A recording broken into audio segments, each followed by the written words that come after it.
got done with my workout. It's pretty brutal. It's a little warm out in Georgia. Came to the park today, did my intervals, upper body workout. Left Ash at home. Kim's out of town, so I was able to grind for a little bit. Hoping you guys can hear me. I am on my AirPods. Give me a second. I gotta do a set of dips. I'll be right back with you guys. Give me a second. Every bench I do some dips. I'll be right there. 1.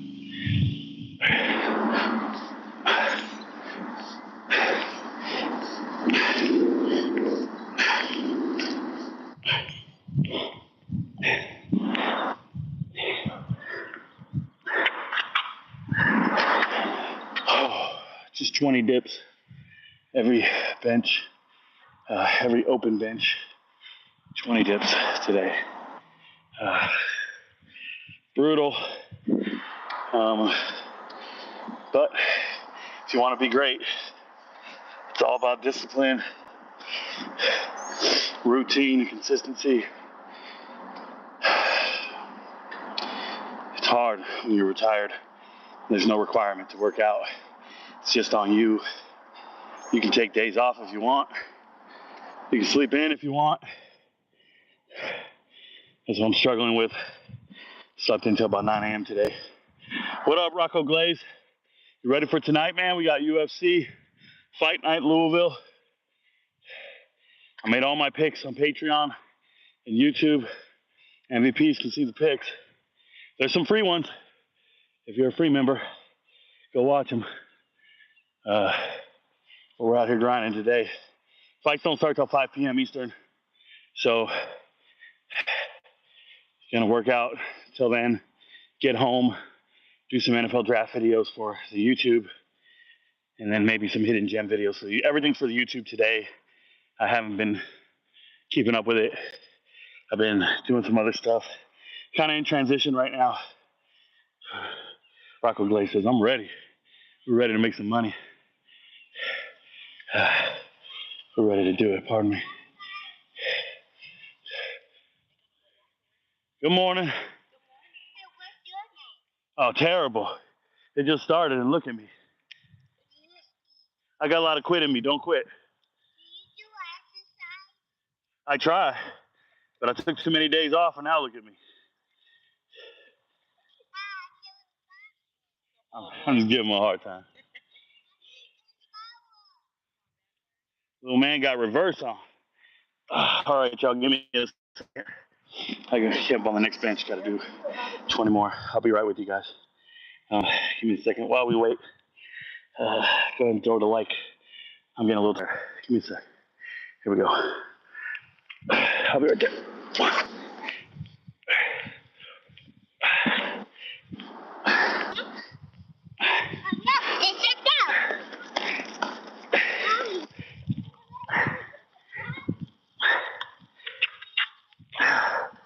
Ain't nobody catching little man. Get a mock ACFT. Hey, essentially that's what I did this morning. I ran 2 miles. I did a cool down for 2 miles. So that was 4 miles. And then I'm now finishing it up with a couple of walking laps and some dips. Been out here for an hour now. Got out here at 10. It's rough, y'all. I can't really read the screen when I'm on this side of the track because the sun. So I apologize if I'm missing some chat. I doubt it. There's not a lot of chatters in here. But I want to thank you guys for being here on a Saturday morning. Just remember, in August, these Saturday morning live streams will be so full you can't get in because it'll be MVPs only.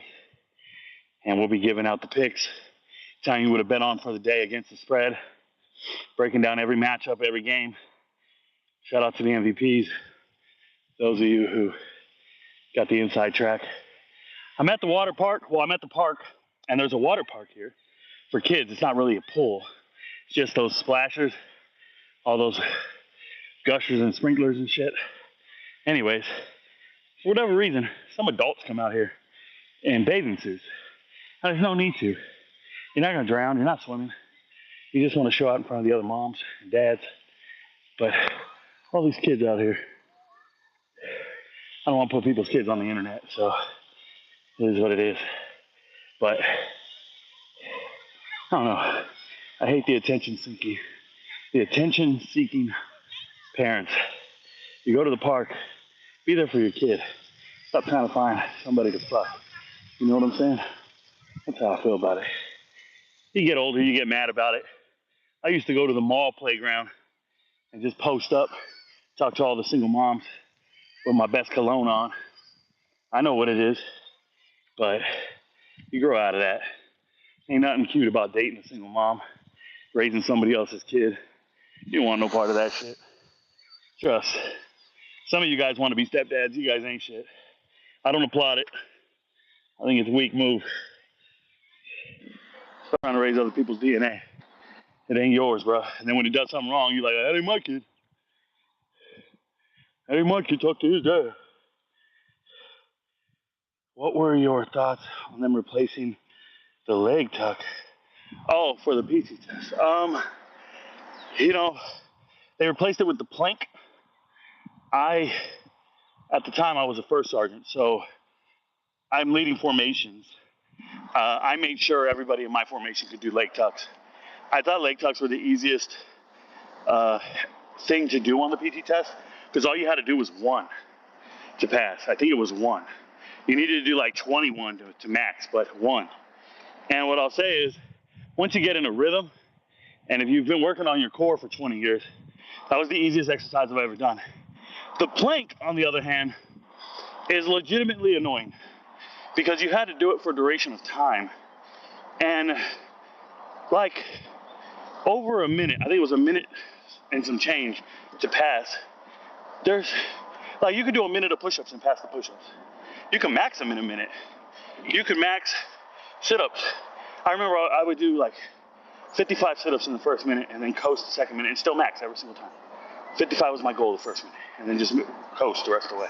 Just a decent pace to keep it going, never stop, and you max. But when it comes to some duration of time, it's just annoying because you can't do it any faster than anybody else. You just have to sit there for that amount of time. And it's not nearly as easy. I thought there was less people who could do the plank for a minute than the people that could do the leg tuck. Leg tuck was cake, bro. That shit was funny to me. It felt like, I don't know, it felt pathetically easy. I was like, this is it? We just raising up our knees? We just touching our elbows? They're like, well, you gotta stay at a 90-degree angle with your arms and all this. I don't care what it was, bro. That shit was cake. But no rocking. Yeah, bro, whatever. Stop me after every rep. Shit was bananas. Yeah. Definitely don't want to be a stepdad. I'm telling you.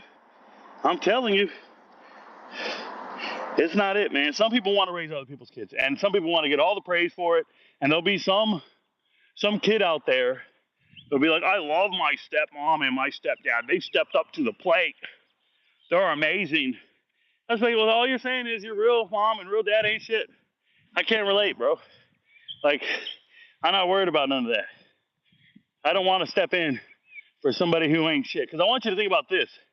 That woman procreated with an ain't shit person. That woman went from somebody who ain't shit to you. Think about that upgrade. She went from some terrible person to somebody great, theoretically. How you gonna let her level up like that? Why are you messing with riffraff? Like whenever I talk to a girl, if I talk to a woman, I want to know who her ex was. Send me a picture. I need to know his job. I need to know what he did in his life. I need to know because you're not gonna go from that trash. You're not going from Mickey D's to me. You're not going from, Kroger and Publix to me. It's not happening. So you better be dealing with a higher caliber of person if you want to talk to me. Because I ain't taking that dude's leftovers. We ain't going to sit down and he going to roll up in his Impala. No, ain't happening, bro. We ain't doing it. Good morning, Rico. Good morning. Is that Fuller? Look at that. LeBron, what's up, man? I can't see chat as I walk on this side of the track. Facts. Yeah, man. People don't think like that. I do. I think like that all the time. The only time, let me say this. Some people will be like, well, character is what matters.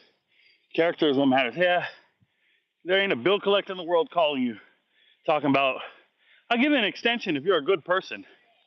Right? Character does matter, but that's a formality. Like, character is the bare minimum for me. Character is the prerequisite for me to even evaluate you. If you come to me, and here's the thing, if you're amazing, I'll get you out of debt.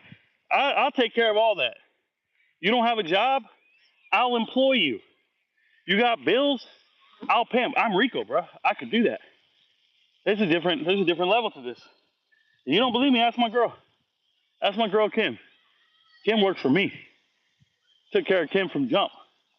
We ain't got to worry about nothing. She ain't got to worry about a damn thing. That's the caliber of person I am. But you got to be a good person. You got to be law-abiding, respectful, honest, transparent. I'm telling you, bro. If you ever have to wonder, where's my person? What is my person doing? Like, if you ever have that thought in the back of your mind, you're in the wrong spot, bro.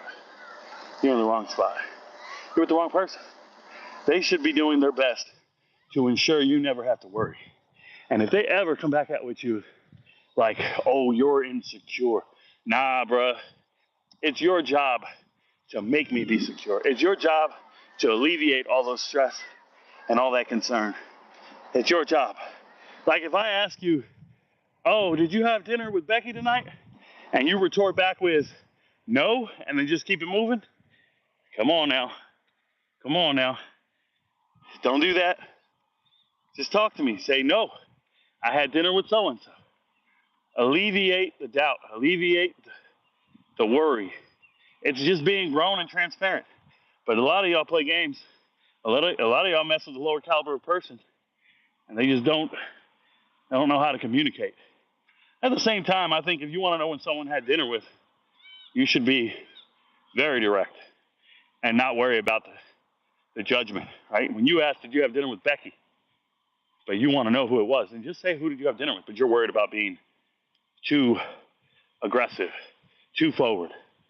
They're going to tell you you're jealous. I don't talk like that, bro. Me and my people, we're the same. Me and my people, we're evil. We're equal. I said evil. We're equal, man. We just live a life that others can't comprehend. It's just us two against the world, man. That's the way you got to do it. So I ain't trying to raise nobody's kids. I'm sorry, y'all. I can read the chat.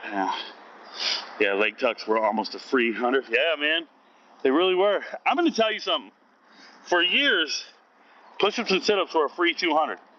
All I worried about was the run. All I did was train on the run. For sit-ups, all I ever did was lunges and 6 inches, leg lifts. I never did any sit-ups. I just worked on my hip flexors, and then when it was time for the P test, I blew out my hip flexors every single time. Boom. All hips. And I would max the sit-ups. I needed somebody in the lean and rest to hold down my feet. My legs were real. So there's that. The run was tough. The run was always difficult. Well, because I'm over 200 pounds, so running at over 200 pounds is difficult on your cardio, your knees, your legs, your calves, your feet. It caught up to me at the end of my career. So I was running sub 13 minute 2 miles for 15 years. And in the last 5 years, I was fighting between 14 and 16 minutes for a long time. And then the last 2 years, I didn't give a shit. I was running 17s, chilling. And nowadays, it all depends on how I feel that day. I can break out with a 22, or I can run a 30-minute 2 mile. I don't care. I'm just trying to complete the 2 miles. But that's the wear and tear you put on your body, man. And they know. That's why they make the standards lower for the older population. They know what we're doing. But the one thing I tell my young soldiers is, like, if you didn't start in the 12-minute range as a 20-year-old, As a private, if you weren't in the 12 minutes, you're not going to make it as a first sergeant. You're not going to make it as a sergeant major. You're not going to make it because you're going to lose so much that eventually you can't do it anymore. So you're not going to be around. Let's say you're a private and you're running 15-minute 2 miles. You're not going to be around beyond 10 years. You're not going to make it. I don't know a single guy that was running 15-minute 2 miles as a youngster and was around after 10 years. And, you know, I served 21 years. I knew a lot of people. And you just fade away. You gain too much weight. You get too old. You get injured. One injury will set you back an immense amount of time. I can tell you that I saw a guy get injured. He couldn't run for 3 months. That was it. After those 3 months were over, he tried to come back. He never could. Never got it back. Never got back to where he needed to be. Just became a walker. And if you're a walker, you're not getting promoted. You could be a walker. You can still serve. You're not getting promoted. Another thing. At one point in my career, I became PT exempt, meaning I didn't have to go to PT anymore. Right? Not at one point, many points in my career. But at one specific point for a year, when I became exempt, I didn't work out. I did a PT test, you know, scored my 300. Commander first sergeant say, hey, you ain't got to come to PT no more. I'm like, cool. For the next year, I didn't take another PT test. I slipped through the cracks, came 6 months, somebody lost my 705, so I lost my PT card. And then all they did was height and weight me.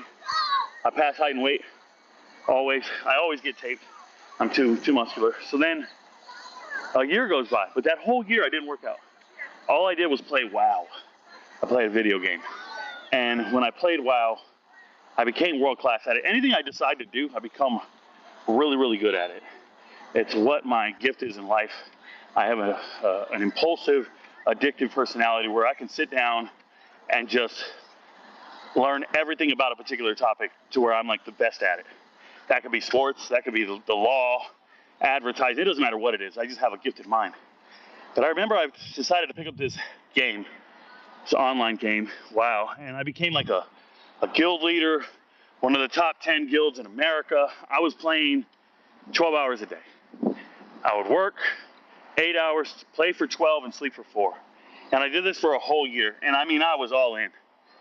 And it was time for this PT test. A year later, I'm a 300 PT guy. I go out there, and I might have been 25 years old, and I failed the PT test. Seriously, I hadn't worked out in a year. I went to go run, and I couldn't run. I couldn't believe it. I still maxed my push-ups and sit-ups, but I failed my run. I scored a 269. No, a 249, 259, 259, whatever it was. I failed. I was under 60. 259. And I just remember they called me in.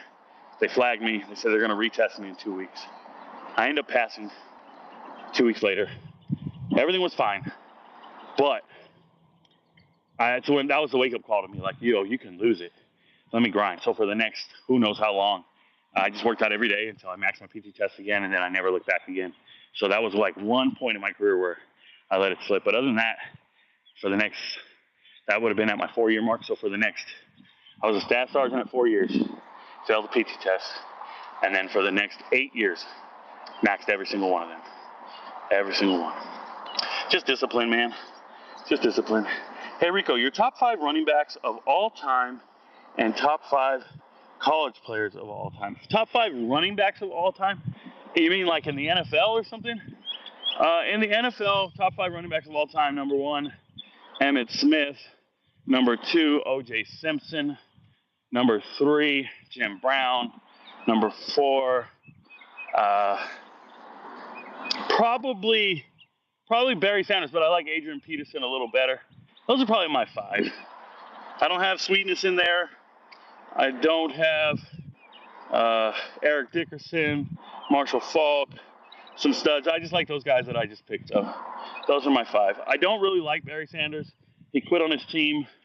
He's a quitter. He never made anyone around him any better. You know, if you go look at the stats of Herman Moore and Scott Mitchell, they were good players. and Perriman and some of these other guys, they were good players.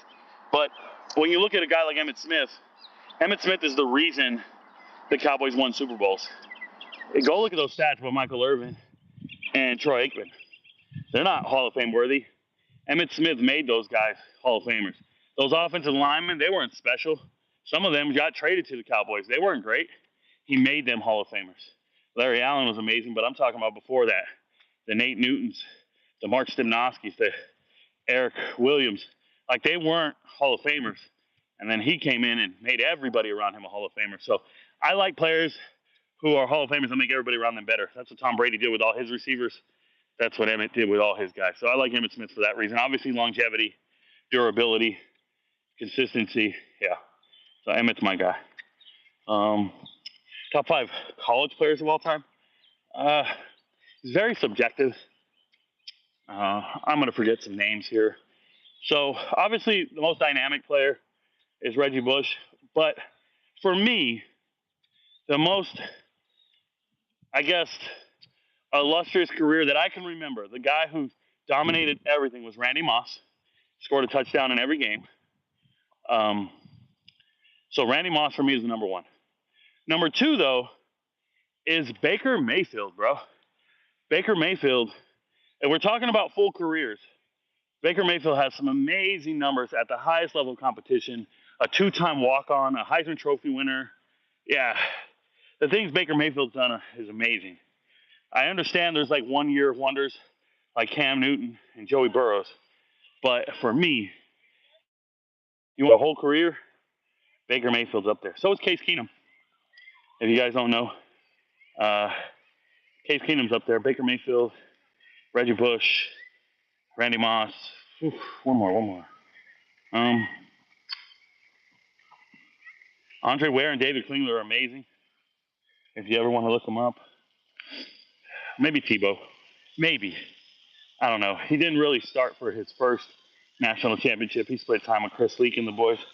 So they always say 2-time national champion back-to-back. But he really wasn't the starter. He did score some touchdowns running the ball his first year, but he really wasn't the starter until his second year. And those teams were absolutely loaded. And I'm hesitant to say Reggie just because people who actually saw the Trojans, they'll tell you, they should know that Lindell White led the team in touchdowns. Lindell White had more dependability when it really mattered. Reggie was splash and everything, but Lindell White was the guy in the red zone, in between the tackles. There was thunder and lightning, and there was a real thunder there. So I don't know. But yeah, those guys stick out to me. Obviously Jerry Rice as well. I shouldn't never leave off Jerry Rice. His college stats are out of this world. Oh man, what am I doing? Cooper Kupp. Go look it all up. Cooper Kupp, Herschel Walker, full careers. Randy Moss, Cooper Kupp, Herschel Walker, Baker Mayfield, maybe Tebow. Definitely those top 4 come to mind easily. Right? Jerry Rice, Cooper Kupp, Baker Mayfield. Ooh. Dude, there's too many. I can't fit it in 5, bro. There's too many. Michael Crabtree. If you go look at Michael Crabtree's numbers, you will be blown away. Michael Crabtree was second to none at Texas Tech. Oh my goodness, you will be blown away. You guys ain't ready for those numbers on Michael Crabtree. It's not a game. Go look up his numbers. Somebody just Google Michael Crabtree college stats. It'll shock you. Morning. Good morning. See those two? They've been out here painting. There are a couple. No cell phone out. They're obviously religious. They're on a very innocent date together. They weren't touching, and they were just painting together. And everybody might think that is the key to a successful relationship is respectful courtship and all this stuff. But it's just wasted energy, bro. You don't know if you got sexual compatibility. I'm going to tell you guys a true story. And this is the truth of all truths right here. I was in Arizona. This was a while ago. At least 10 years ago, right? Maybe a dozen years ago. I was in Arizona. I needed somewhere to live, so I rented a room off Craigslist from this elderly lady, and I forget her name right now. It comes to me and then it goes away. So, anyways, she worked at Dillard's at the mall. She was very wealthy, $1 million home. I was renting a room, and she had rules like no social life, so no parties, no nothing. But she had her own gym. She had a pool table, her own pool out back. I mean, it was amazing. And I was paying $500 a month to live in one of the rooms. Now, other people lived in this house in all the other rooms. Usually single dudes in the military or somebody in like the medical field. Very clean cut people, very, very well off. At the time, I was like a staff sergeant in the Army, 12 years in the Army, 10 years in the Army, something like that. Anyways, I was renting a room because I had a lot of child support, so I was trying to make ends meet. So she works at Dillard's. She comes home one day and she says, Rico, I think you're a really well put together man. I think you're very clean because I'm always working out, showering, cleaning. I'm very meticulous, detail oriented. I'm not just a slob, you know. So I was just living my life, going to work, working out. I'd spend 3 hours at the gym every night. I'd go to Zumba class for an hour and I'd work out. And there's this town nearby. This is Fort Huachuca, Arizona. There's this town nearby called Bisbee. There's something called the Bisbee 1000. It's 1,000 something steps, 9 different stairwells throughout the whole city. And it's at like a mile elevation. It was very difficult to run this thing. But I go run it every week.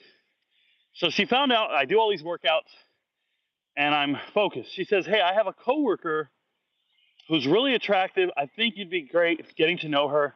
And I think you should be her personal trainer and help her work out. So I'm like, cool. Have her meet me at these stairs. So we go to the stairs. I meet her for the first time. And my goodness, this girl don't need to work out. She is thicker than a Snicker. She is beautiful. She is built perfect for me. Like, she just looked amazing. I was like, oh my God, gorgeous. And we're just going to call her, I know her name. We're just going to call her O. And O was banging. Single mom, lived in like Section 8 housing though. No dad in their life, in her kid's life. Kid was pretty ugly, but it doesn't matter. O is banging. And O and I, she becomes my quote unquote client, my workout partner. And I'm letting her go up the stairs first. I'm letting her do everything. She's amazing. I'm like, so what do you do? She's like, I work at Dillard's. I work in the men's department. Sell clothes and do this, do that, do this. All right, guys, within 3 months, we are best friends. Within 3 months, we are doing everything together except sleeping together. She was very damaged from a previous relationship. I don't know. And I didn't care. I was going out to the club, dancing, having a good time. So I'm meeting women every week. It don't matter to me. This girl is just nice to be around, though. She's respectful. She had a good family. She took me to barbecues and shit. They were from Mexico, so we just all got along really well, culturally, and everything was going great. And I want to tell you guys, I quote unquote fell for this girl. She was great. And then eventually I bought her a car. I still hadn't slept with her, y'all. This is some sucker shit right here. This is some simp shit. I still hadn't slept with this girl, and I bought her a car. Chevy Malibu, 2013 Chevy Malibu, and it was 2012, so there you go. Anyway, so I buy her a car, taking care of her. We eventually go to interact as adults, and it was the worst experience of my adult life. She had no clue what she was doing, not in the moment, just almost like a dead fish, if you will. It didn't smell. I'm just saying, she just like laid there. It was bad. It was bad. Everything about it was bad. I'm just going to put it like that. There was nothing I could do. And I remember at one point, like afterwards, I talked, I don't let shit go, yo. I got to talk about it. So I'm like, hey, that was not good. And she goes, oh, I just don't enjoy it. You know, da-da-da-da-da. She started explaining to me how that part of life is just terrible for her and all this shit. And she says to me, oh, I wish you would just find somebody else for that. I don't really want to do that.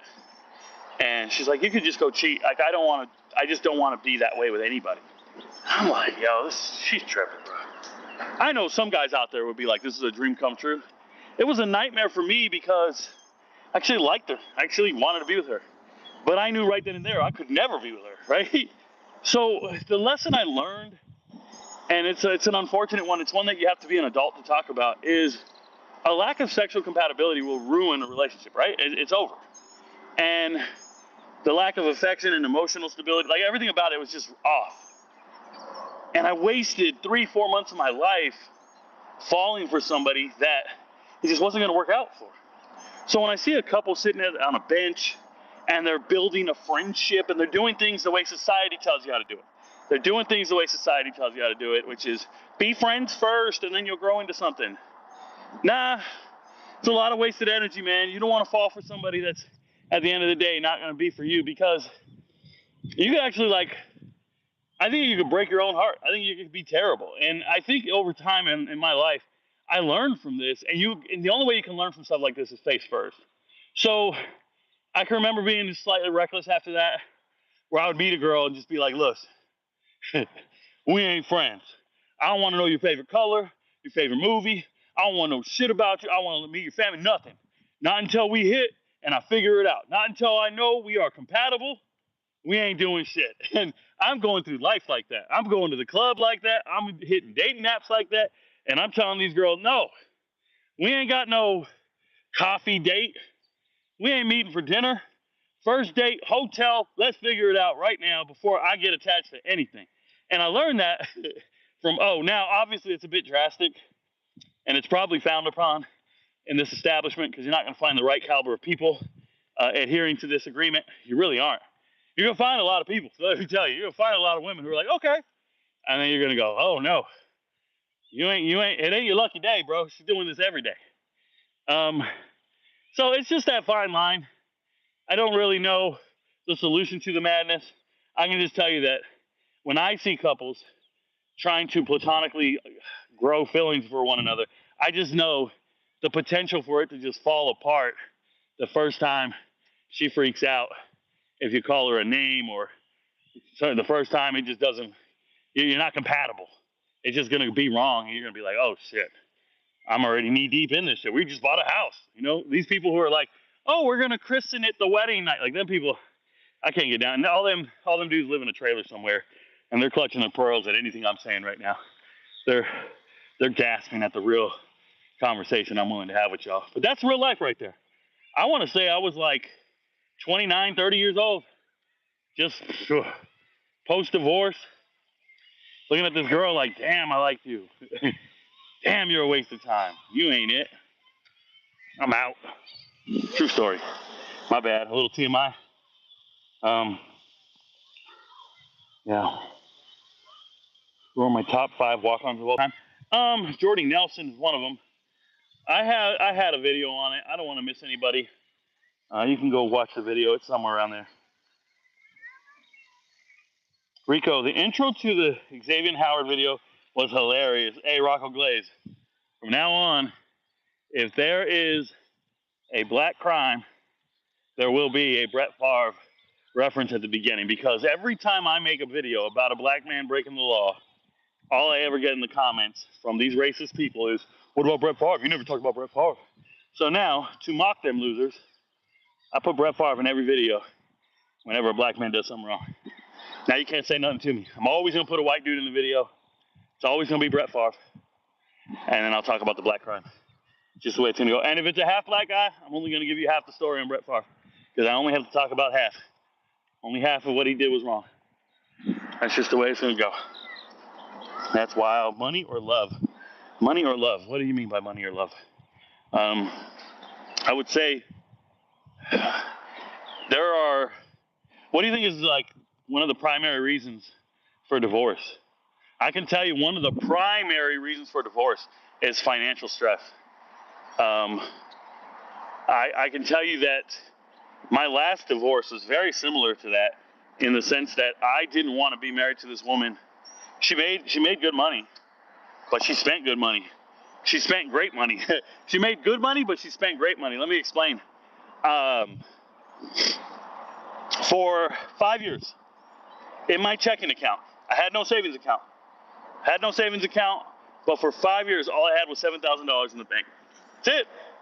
$7,000 in the bank, and I was balling, bruh. $7,000 in the bank, and I was going on vacations. $7,000 in the bank. No credit cards. I don't live on credit cards. So everything I buy, everything I do, I pay for right there on the spot. So I've never had a credit card in the last, I want to say it's been 8 years now. But for 5 years of that, I got $7,000 in the bank. Now, depending on who you are and what walk of life you come from, $7,000 can be a lot of money. Or it could be a very worrisome amount of money. For me, it's essentially check to check. It's essentially month to month, because all my bills at that time were probably $7,000 a month. But for some reason, I never go any lower and I never go any higher. And it turns out my ex-wife was putting a max amount of money in her TSP, which is a thrift savings plan, a Roth IRA or a retirement account, right? An investment retirement account. She's putting money away. That's fine. It's good move. But we're both making six figures. We're both making six figures. We're bringing home $17,000, $18,000 a month. And I only got $7,000 in the bank over and over and over again. So I just decided one day to just stop. And I don't have any bad habits. Like, I don't have any spending habits. The only thing I buy is food. I don't do anything with my money, bro. I don't have a habit in the world that costs money. So I just stopped one day and decided to pay attention to the bank account and to everything she's been doing. Because for a while there, I mean, I'm making money, she's making money, who cares? Every time I swipe the card, it works. All the bills are on auto pay. What's wrong? Like, what's going on? So I finally look, and I'm like, yo, she bought another gun? She was buying gun after gun after gun. She paid for yoga lessons. Not yoga class, but she wanted to be a yoga instructor, like to open her own studio. That was like $8,000 for a yoga certification. I'm stressing buying a new TV for $800 because she won't let me do that. But she paid $8,000. So what I realized is I was obviously paying all the bills, making her life possible where she could just do whatever she wanted. And the shit she was doing was out of this world. She'd take her friends out to eat. Oh, it's on me. And she'd swipe the card, you know. She'd just do whatever she wanted. And I was just left out there like, yo, what is going on? So I remember pressuring her about it, speaking to her about it. And that really made me want to leave, because I was getting ready to go into the twilight part of my career and of my life. I'm getting ready to retire. And I just didn't think, like, if I was married to her, I would have to be at a regular job right now working. And regular jobs don't pay as much as I do now. But the thing is, she wouldn't let me be a content creator. With her, we had a strict no social media rule, which was fine, but she wouldn't let me. So when I got divorced, I started TikTok. And it changed my life. I knew I could do it. She just didn't want me to. But she ran up all my money. So you got to be careful who you're married to, man. Money is the root of all evil. But at the same time, it's essential, right, to live and be stress-free. And now I make a good living. And I would just say that I still worry. I still worry. It's crazy. Little puppy staring at me.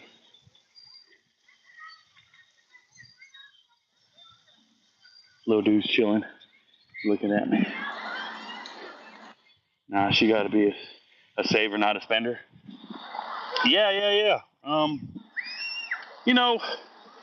I think just being transparent is essential. I think being transparent is essential to your success. Just let me know what you're doing with it. Let me know how it's going. Rico, how do you build credit with no credit card? So many things now need credit. Okay, so I understand that so many things now need credit. I don't necessarily know how to build credit with no credit. I can tell you this, okay? Let me explain to you this. When they're evaluating your credit score, a couple of things go into account. Some people will tell you to keep a credit card, use it every month, and then pay it off, and that will build credit, because creditors will value you more or give you a higher score when you have an open line of credit with them. But one day I was sitting down looking at how they evaluated my credit score, and there was something called duration of accounts. And duration of accounts means how long have you had an account open for credit. And the longer the average account, the higher your credit score, the higher they'll evaluate you in that particular criteria or metric. So when you finance a car, that credit line of credit will be open for either 5, 6, 7 years. It all depends on how many months you finance the car for, right? So anywhere from 48 to 72 months, typically. What I'm going to tell you is that is a very short duration of time when it comes to credit. You think it's good that you paid off your car and that shows you have good credit, but unfortunately for you, that account duration was 5 years. If you finance furniture, they'll give you a no credit, or they'll give you a no interest loan, and you pay it off over the next 12 months. That account was 1 year long. So let's say you have a bank account that's been open for 20 years, a car that's been open for 5 years, and then furniture that's been open for 1 year. That's 3 accounts, 26 years total. The average duration of your accounts is 8 years. Okay? At that point, you're nothing compared to somebody whose average duration of accounts is 20 years.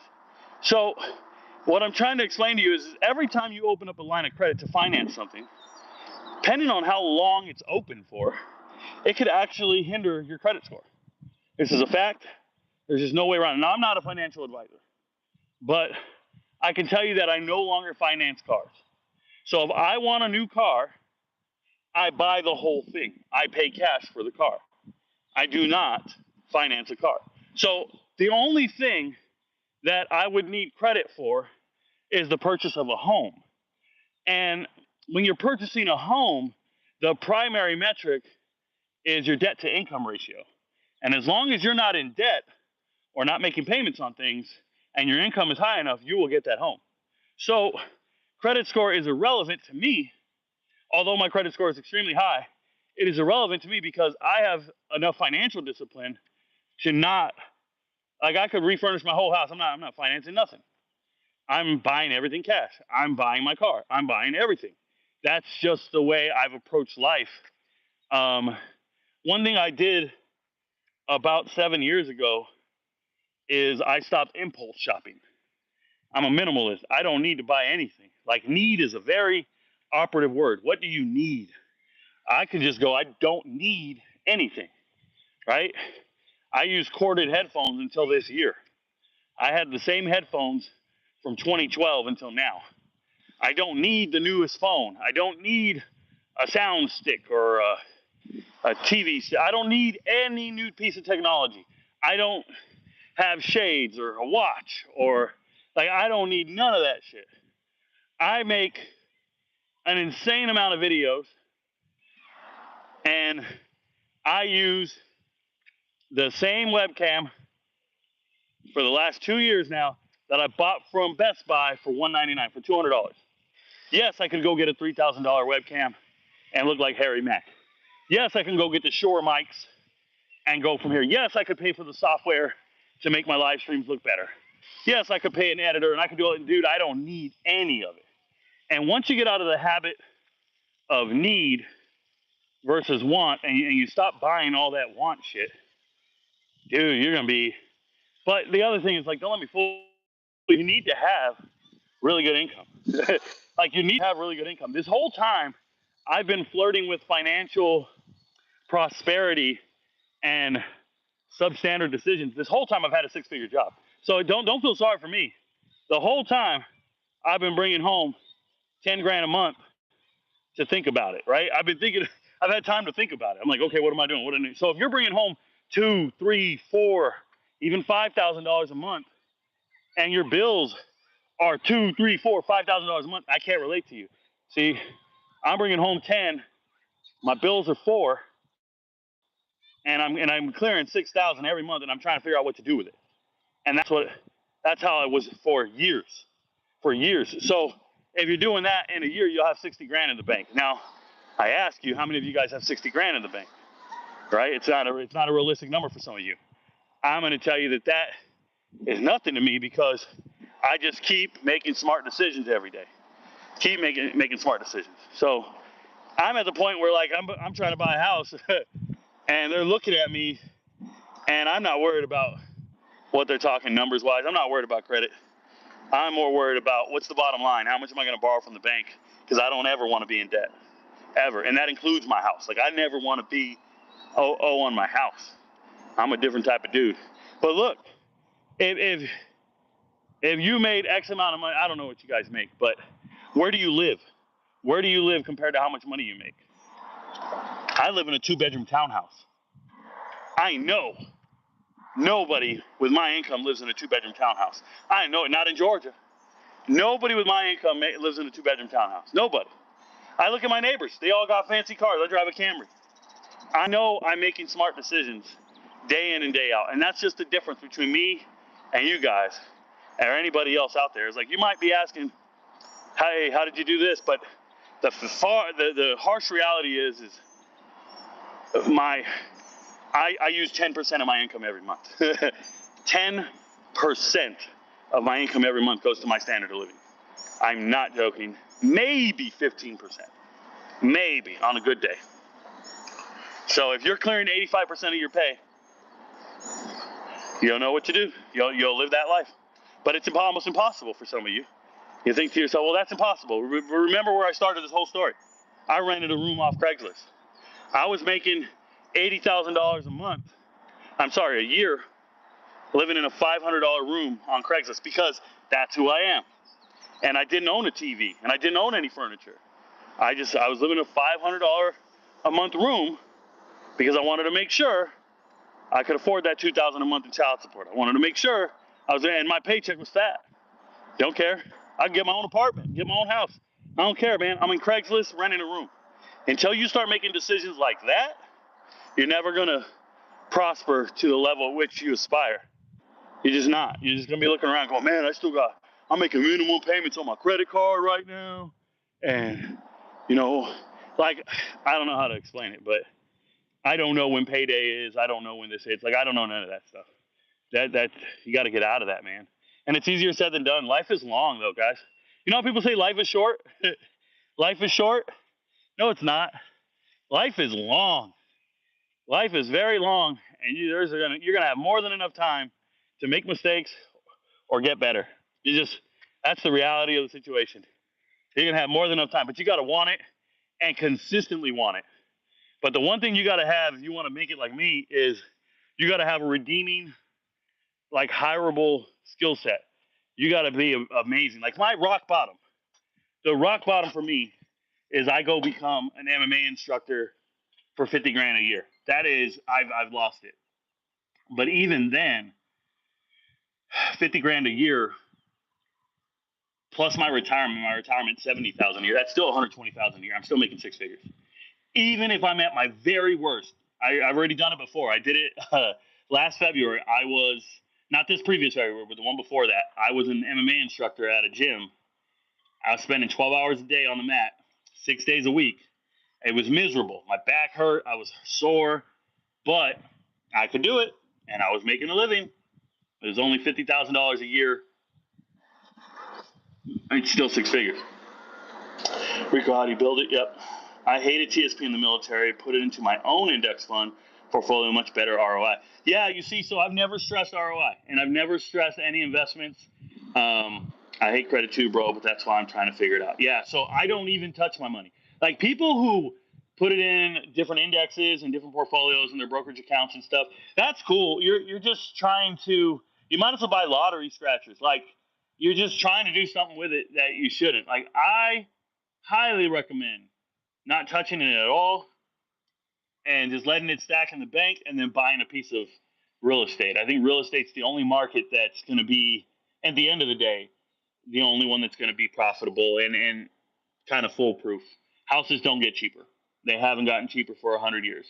They're not getting cheaper. They might get cheaper in a 5-year span, but they don't get cheaper in the long run. So, unless you're investing in stocks that provide a dividend for passive income, I wouldn't touch them. The only stocks I really like that are probably like Coke.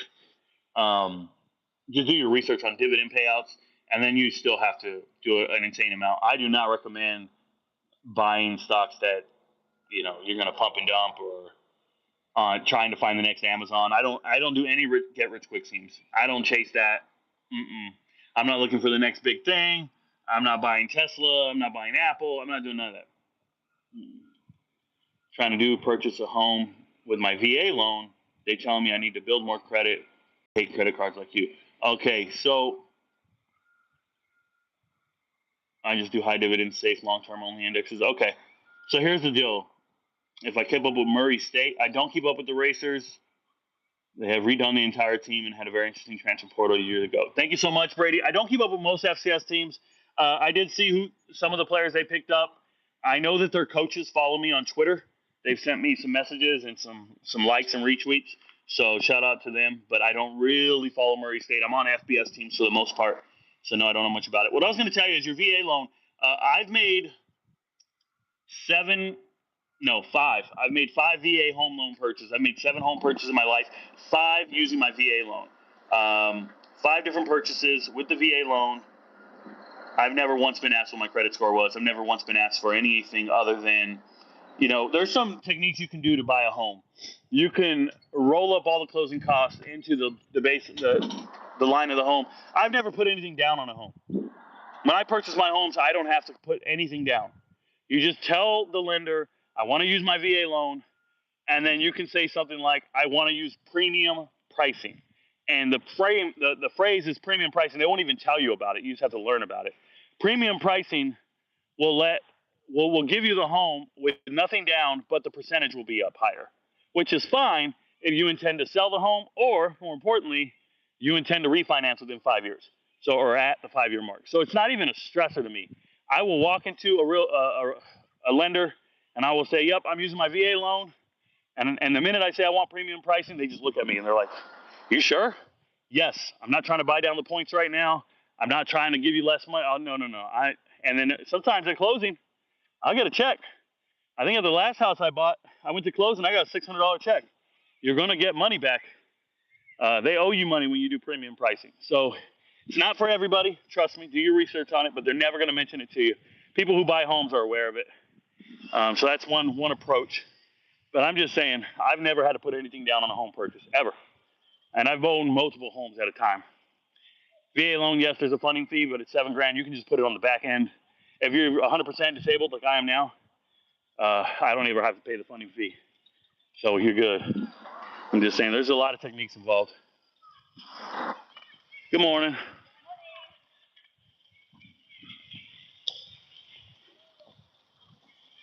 Well, my workout's done, y'all. I gotta get out this sun before I get sunburned. Usually I work out with no shirt on, but keeping it on. I was wondering if you have, my bad, appreciate it, bro, from a fellow vet. There you go. Thank you for your service. I appreciate you, man. Thank you for your service. I like everybody. If you're a service member, I get down with you. As a retired first sergeant, I didn't like anybody when I was in service. Now I'm cool with everybody. Yep. Roll Tide Roll. What up, Henry? Yeah, man. You ain't never met somebody. I'm telling you, I made $200,000 in the first 6 months of this year. And I drive a Camry, y'all. I need you guys to understand that. I made over $1,000 a day for the first 180 days, and I drive a Camry. And it's not even football season. We're out of season. January through June, 196K. I drive a Camry. I'll see people pass by, and they don't even make that much. Peace.